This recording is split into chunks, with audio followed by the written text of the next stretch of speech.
At around 11 p.m. on January 24th, sheriff's deputies in Lee County, Florida, confronted 34-year-old Sabrina Coyne outside of her ex-husband's Bonita Springs home, where she had been captured on camera hurling a commemorative first date brick through a window. The brick, which was seen lying on the ground in a photo shared by law enforcement on social media, was engraved with details about a jet skiing excursion that Coyne and her ex took together in June of 2020. In police body cam footage, a deputy could be heard asking Coyne why she was banging on the front door as he approached the residence. She claimed that she lived at the home, which the authorities determined was untrue, and that her ex was refusing to let her inside. Coyne denied throwing the first date brick through the window despite the existence of video evidence which appeared to show her hurling the object with one hand while using her cell phone to record herself with the other. The homeowner called 911 after hearing the brick crash through the window, followed by Coyne's alleged incessant banging on the front door. During his conversation with law enforcement, he estimated the value of the damage to his window at around $1,000. Coyne continued to deny any wrongdoing as she was led away in handcuffs on suspicion of felony criminal mischief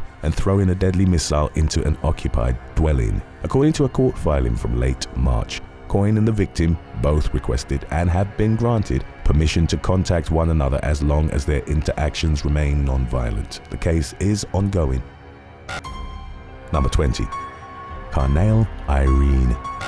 In a shocking act of aggression that was captured on surveillance video, a Wingstop manager in Port St. Lucie, Florida, hurled hot grease at two female customers during a heated disagreement on January 28th. Later identified as 19-year-old Carnael Irene, the enraged fast food employee could be seen squirting ranch dressing at one of the victims at around 10:45 p.m. while a worker tried to restrain her. The customers, one of whom was a minor, retaliated by throwing straws at Irene, who disappeared behind the counter where she grabbed a metal container of hot oil. She shoved the co-worker out of the way and splashed the oil toward the victims, who suffered burns to their legs and feet. When questioned by the police, Irene admitted that she had gotten frustrated with the victims for being loud and disruptive.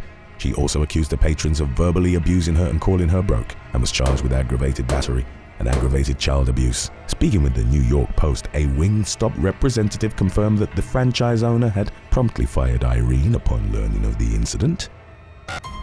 Number 19. Drunk thief toys around.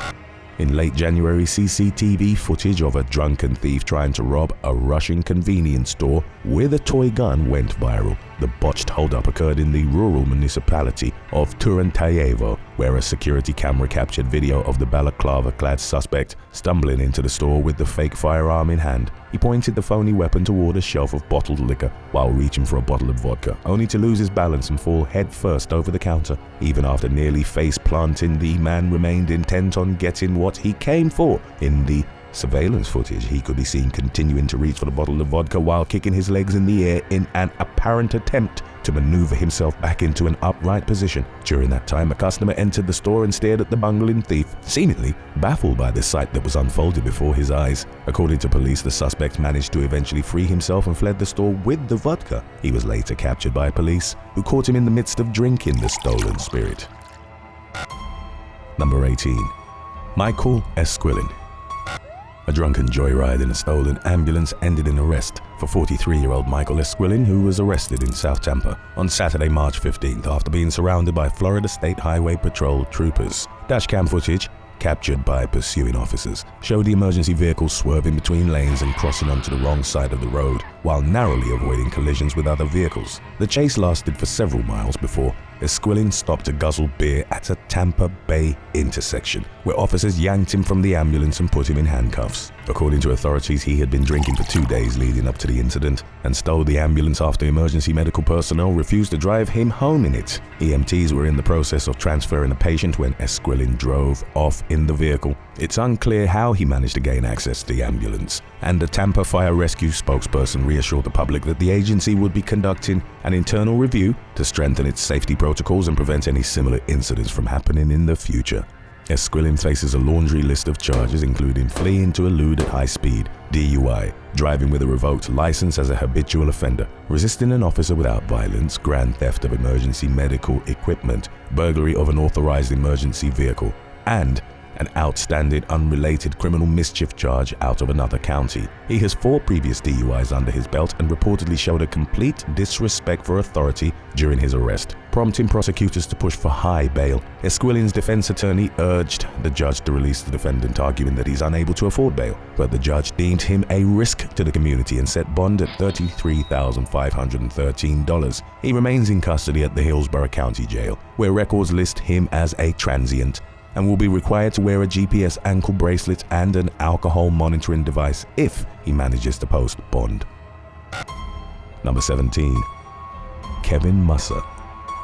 On Monday, March 17th, 911 dispatchers in Bladen County, North Carolina, received a call from 35-year-old Kevin Musser, who identified himself as Randy and reported that 3 men had been fatally shot inside a Clarkton home. During the 22-minute conversation, he described the victims as beyond help, said that he had been shot in the hand, and claimed that he was blind. According to authorities, Musser shut the front door of the residence and tried to flee through a back door when law enforcement arrived. Deputies managed to catch up with him, and he was airlifted to a hospital with life-threatening injuries. Inside the home, 62-year-old Daniel Dennis, 54-year-old Randy Benton, and 32-year-old Philip Palmer were found dead with multiple stab wounds. After receiving medical treatment and being interviewed by investigators, Musser was arrested on 3 counts of first-degree murder, robbery with a dangerous weapon, and possession of methamphetamine. In addition to killing the victims, he's accused of stealing one of the men's wallets. He remains in custody at the Bladen County Detention Center without bail. When questioned about how Musser knew the victims, Sheriff Jim McVicker told local station WECT that the case remains under investigation. He went on to reassure the public that the community is safe, despite the incident occurring within blocks of a local school. Number 16. Gold Coast cat and mouse chase. On Friday, February 28th, an Australian man led police on an hours-long chase on the Gold Coast that has since been viewed by millions. The incident began at around 10 in the morning when police were called to the Tallebudgera Creek in response to reports about a man behaving erratically in the water. Officers tried to help the man, but he refused to cooperate. His behavior escalated into physical violence as he repeatedly swung at the officers and fought with several cops on the beach. Stunned onlookers watched as an officer tased the suspect, who seemed unaffected by the shock as he retreated into the water to get away from law enforcement. A police officer could be seen circling around the man in an attempt to corral him into custody while he ran through waist-deep water in an effort to avoid the vehicle. After 3 hours of playing cat and mouse, the suspect grew tired and allowed the police to pull him to shore on a surf life-saving craft. He was met by officers who were waiting in knee-deep water to take him into custody. Authorities did not reveal many details surrounding the incident, but the video quickly gained worldwide fame. Within days of appearing on TikTok, it had been viewed more than 6 million times, garnering shocked and amused reactions from social media users across the globe. Number 15. Bryan Baez-Rivera. Shortly after 11 in the morning on January 11th, a girls' youth basketball coach was arrested for hitting a man with his car following a verbal disagreement outside the Horace Porter School in Columbia, Connecticut. Surveillance footage of the incident appears to show the suspect, 29-year-old Bryan Baez-Rivera, striking the victim, who went over the roof of the car before landing on the pavement. According to news reports, the victim is the father of a player from an opposing basketball team. The incident occurred shortly after a game that Baez-Rivera's team had lost. Speaking with law enforcement, the injured victim accused the coach of hitting him intentionally. After initially fleeing the scene, Baez-Rivera called 911 and arranged to meet with police. He told state troopers that the victim had chased him on foot and jumped out in front of his car. The alleged assailant denied hitting the man on purpose, but investigators reviewed the surveillance video and concluded that the suspect had made no attempt to avoid striking the victim. Baez-Rivera was arrested on suspicion of second-degree assault, second-degree breach of peace, second-degree reckless endangerment, and 2 counts of risk of injury to a minor. He was released after posting a $5,000 bond, and the case appears to be ongoing. Since his arrest, it's come to light that he's a convicted felon, causing many community members to wonder how he landed a job as a youth sports coach in the first place. Number 14. Luther Madison II and Angelica Madison, a Texas couple, are facing serious criminal charges after a conversation with the parents of their son's girlfriend went terribly wrong. The disastrous meeting occurred in the community of Hockley on March 17th, when the teenage girl's parents asked 39-year-olds Luther Madison II and Angelica Madison for help, keeping the Madison's son away from their daughter. They believed their daughter was too young to date and hoped to gain the couple's cooperation, but instead, a heated altercation broke out between Luther Madison and the girl's father, who was found suffering from a gunshot wound to the chest by responding officers. According to the victim, Luther and Angelica flew into a rage in response to his request for their help, keeping the young couple apart. During the disagreement, Angelica removed a gun from her pocket and handed it to Luther, who allegedly shot the victim, then threatened to shoot the man's wife while pointing the weapon at her. The victim was airlifted to the emergency room, and the Madisons were each charged with aggravated assault with a deadly weapon. Both defendants have since been released on bond while awaiting their next court date, which is scheduled for May 20th, and the victim's current condition is unknown. Number 13. Latea Hentz. After learning that her teenage son was being bullied on his school bus in early March, 36-year-old Latea Hentz took matters into her own hands. Security footage from inside the bus and cell phone video captured by witnesses appears to show the mother boarding the vehicle in Warren Township, Indiana, with her son and teenage daughter on the morning of March 6th. In the videos, which quickly went viral, the bus driver could be heard telling Hentz that no parents were allowed on the bus. Hentz paid little mind to the driver beyond stating that she was boarding the bus and to call the police. She and her children made their way over to an 8th grade student, whom her son and daughter immediately attacked, while Hentz verbally encouraged the beating. The young onlookers who witnessed the assault yelled at the trio to stop, only to be threatened by Hentz and her daughter. At one point in the footage, Hentz's daughter could be heard asking a much younger girl if she wants some too. The beating finally stops when police arrived. As Hentz exited the bus, she shouted one final threat to the passengers, stating, "I'm going to tear this up," and that she was tired of you kids. She told responding officers that the victim of the attack had been bullying her son for several weeks and had slapped him in the face the previous day. Hentz also claimed that school officials were aware of the bullying but had done nothing to stop it. The half-Mexican victim, who suffered a fractured nose and a black eye,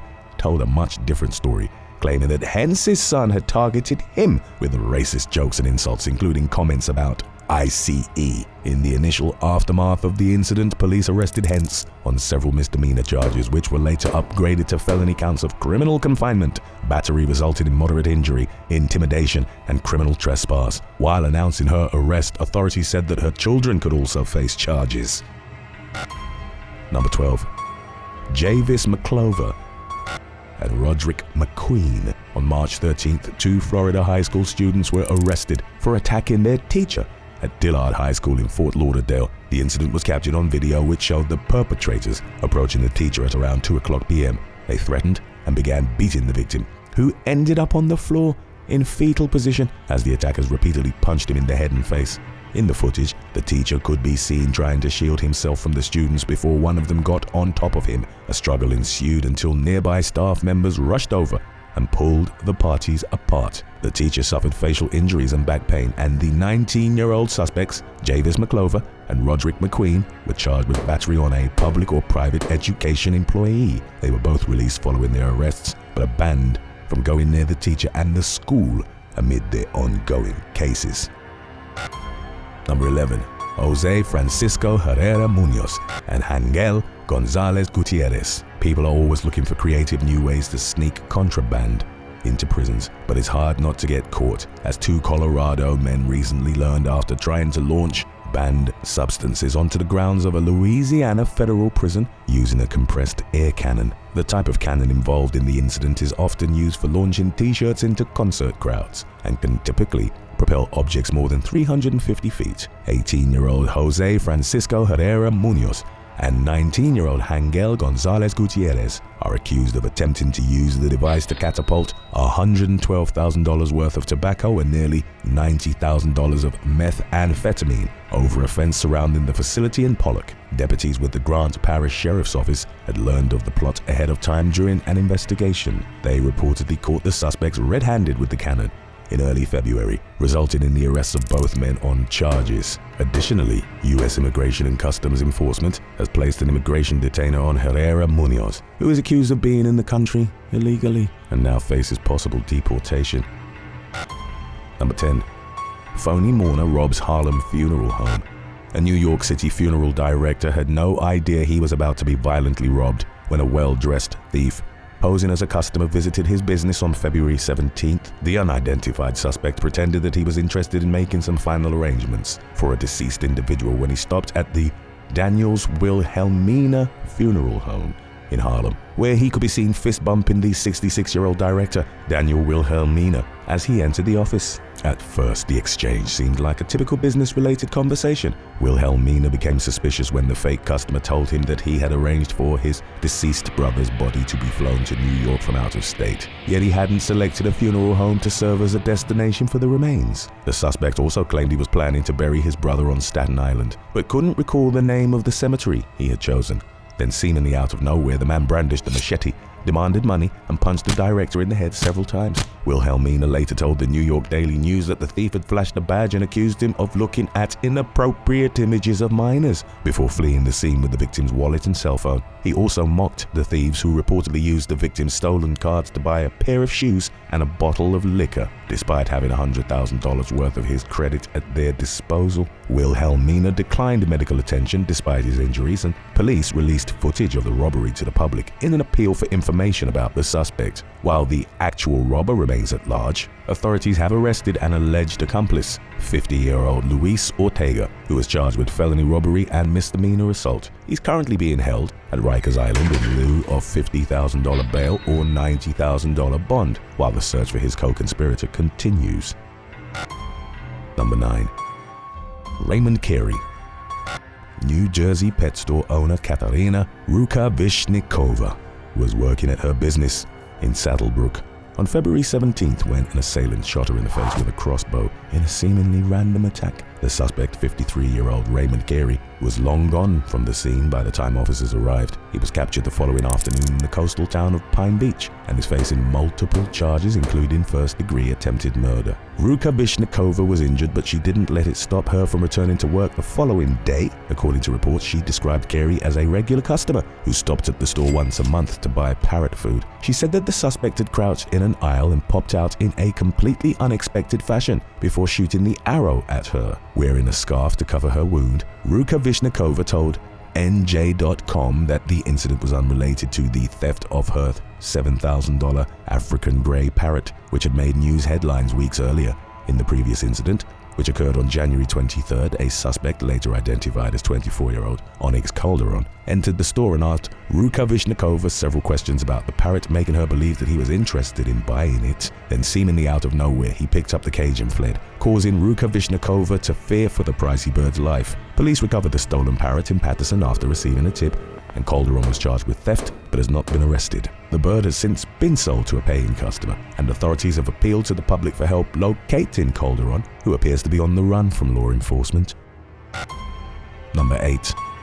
The murder of Jorge Arbaiza. 71-year-old Jorge Arbaiza was in the wrong place at the wrong time when he went to buy McDonald's Happy Meals for 2 of his grandkids on March 16th, and he paid for it with his life. Unaware that he was about to get caught in the middle of a shootout between 2 groups of suspects, he entered the restaurant in KT to make the purchase after deciding that the line at the drive-thru was too long. His wife of 40 years, Teresa, waited in the car with the children. When Teresa saw people fleeing the building in a panic but noticed no sign of her husband, she called Jorge to check on him. He answered the call and said that he was dying before losing his ability to speak. Jorge had been shot 5 times in the exchange of gunfire and was pronounced dead at a nearby hospital after doctors made every effort to save him. Teresa told police that she had noticed a man entering the restaurant moments earlier with what appeared to be a gun in his possession, but she couldn't leave the kids in the car alone, especially because they were scared and crying, leaving her with no choice but to assess the situation from a distance. A 24-year-old man who police believe was involved in the altercation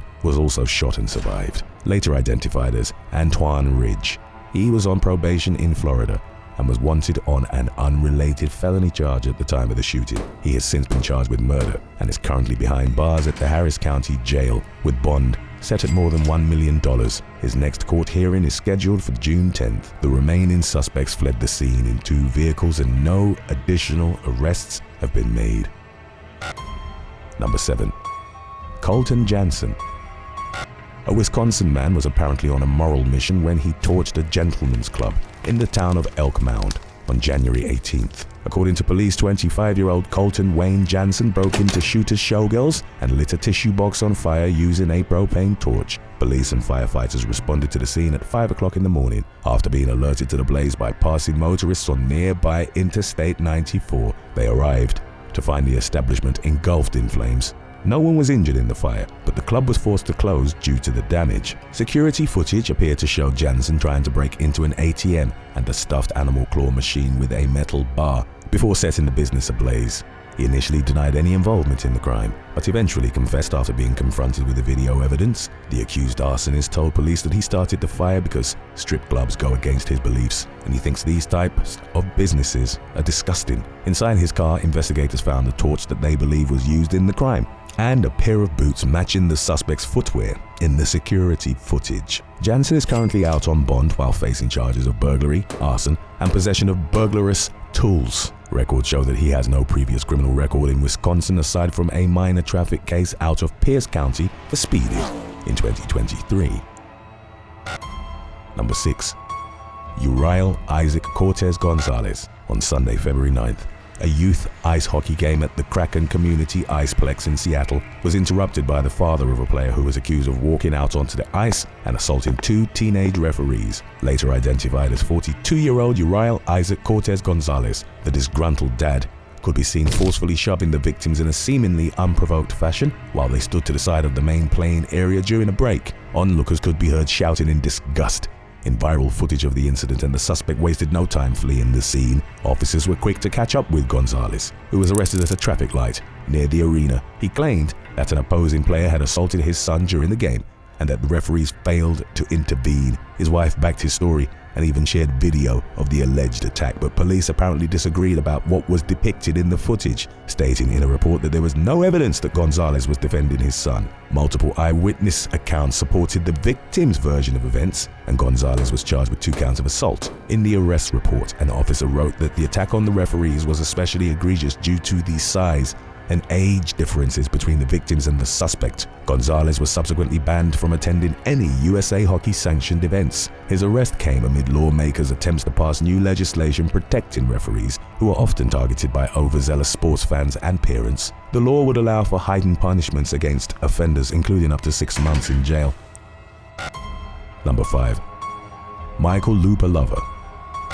A New Jersey lawyer and Miami Yacht Club owner is facing criminal charges after a New Year's celebration turned violent at the Queen Miami Beach nightclub. According to a police report, 43-year-old Michael Lupolover repeatedly antagonized a male victim throughout the night. During the initial confrontation, Lupolover reportedly told the man that he didn't belong at the club. He repeatedly approached the victim's table and gave him the middle finger, eventually causing a fight to break out shortly after 1 o'clock in the morning. During the struggle that ensued, Lupolover allegedly struck the victim on the head with a drinking glass, causing a laceration above his eye. He fled the scene before law enforcement arrived and turned himself in the following month after learning that he was wanted on a felony aggravated battery charge. Lupolover is also facing a misdemeanor battery charge and is currently free on a $5,000 bond.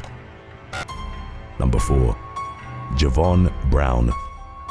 48-year-old Javon Brown was getting ready for work at 4:30 a.m. on Friday, January 17th. When he overheard some suspicious noise coming from outside his Atlanta home. A pair of thieves were attempting to steal his truck, prompting the father of 3 to grab his gun and head outside with plans to confront them and scare them off. Brown stood at his front door and yelled at the suspects to get off his property, hoping it would be enough to make them leave. Instead, they opened fire on the homeowner, firing at least 9 shots while his wife, Tasha, ushered their 3 young children out of their bedrooms and into a safer part of their house. In what initially seemed like a miraculous stroke of luck, not a single one of the bullets struck Brown, but Tasha's relief soon turned to dread when she saw her husband collapse in their front doorway. He was having a heart attack triggered by the shock of what had just happened, and his wife's desperate efforts to save him were unsuccessful. Tasha later told local station WAGA-TV that she called 911 and did CPR until she lost feeling in her arms and hands, but that it wasn't enough. Brown was pronounced dead at the scene, and the suspects remain at large.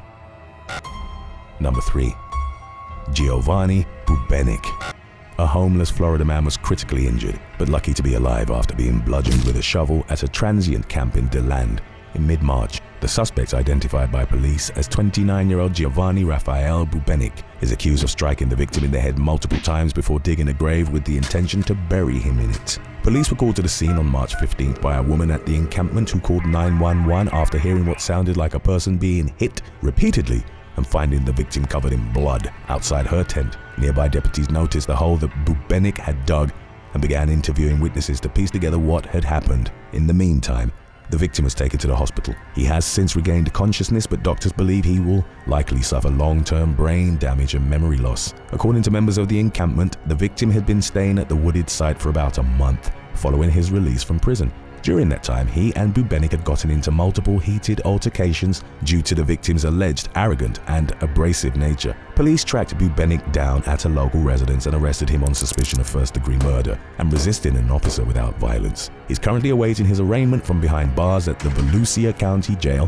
where he's been detained many times in the past for previous charges, including battery, drug and paraphernalia possession, child neglect, violating probation, failing to appear in court, fleeing or eluding, theft, resisting an officer with violence, assault on a law enforcement officer, and more. Bubenik also served prison time for battery, only to resume his pattern of regular arrests following his release in 2022.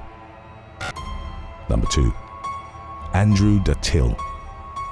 On Saturday, March 22nd, a 44-year-old Florida man named Andrew Dutil was arrested for driving his car into a group of protesters outside a Tesla dealership in Palm Beach County. According to an arrest report, he jumped the curb onto the sidewalk in his black Nissan SUV, then advanced toward the demonstrators at a slow rate of speed, almost hitting several pedestrians. The protesters moved out of the way in time to avoid being struck and proceeded to surround the vehicle. According to court documents, Dutil exited the SUV, entered the dealership, stated that he stands with Tesla, and walked out.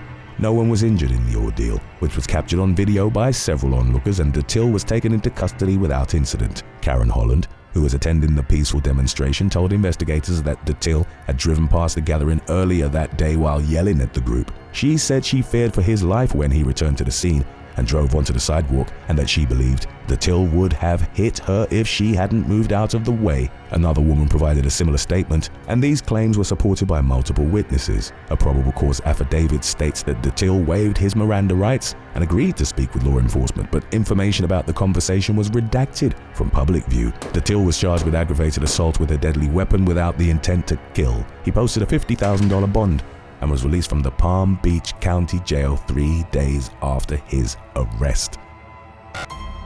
Number 1. Long Island driver goes off the deep end. A shocking scene unfolded in central Islip, New York on Thursday, March 13th, when a car barreled through a residential fence and landed in a homeowner's backyard swimming pool. Surveillance footage of the terrifying incident showed the gray sedan flipping over as it crashed into the enclosure surrounding Emily Bissono's property and came to rest upright in the water. Bissono was on her way home from work when the incident occurred. As soon as she was alerted to the crash, she immediately focused her concern on the well-being of her mother and 2 children, who were at the residence at the time of the wreck. Once she knew her family members were okay, she became less concerned about the mess of debris in her backyard. In the video, 2 people could be seen helping the car's 2 occupants out of the waterlogged vehicle through the passenger side door. The driver stopped to grab his phone and jacket, then fled the scene in another vehicle with his passenger. Multiple news reports commented on the suspect's shockingly nonchalant demeanor as they walked away from a situation that would have arguably caused most people to panic. Bissono told CBS News that the wrecked car smelled of marijuana, and that she believes its occupants knew the people who helped them out of the partially submerged sedan. She theorized that the car the suspects fled in had been driving behind them before the accident, since it was conveniently waiting for them afterward. To add to the mystery, police are reportedly struggling to locate the car's owner, even though the vehicle was not reported stolen and was properly registered and insured. And although Bissono was thankful that her family was safe, she was angry at the driver for fleeing the scene. Just a year earlier, a car had crashed into her neighbor's fence, and these types of incidents have reportedly become an ongoing problem in the community. Thanks for watching. What is the best and/or worst thing that has happened to you so far this year? Let us know in the comments section below.